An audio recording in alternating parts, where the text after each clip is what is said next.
Assalamualaikum my lovely viewers, this is Aloeti World Learning Tutorial channel for you.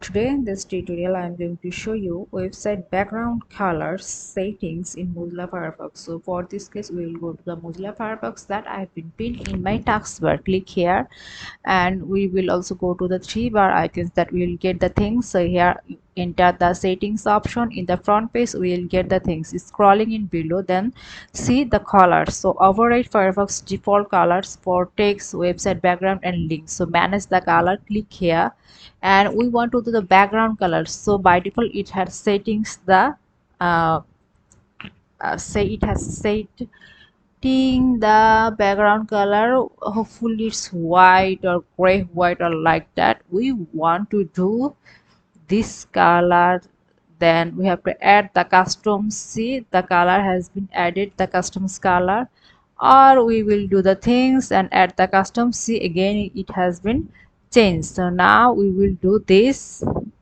and add this and okay. See, and obviously there have three options. We'll do the first always. So operate the colors specified by the page with your selections above. So background colors this okay. See, the background color has been changed in the page. So we will check the another page, any kinds of page. See, the color has been changed in this way. So thank you so much for watching this video. Please subscribe this channel. Hopefully this tutorial will help you so much.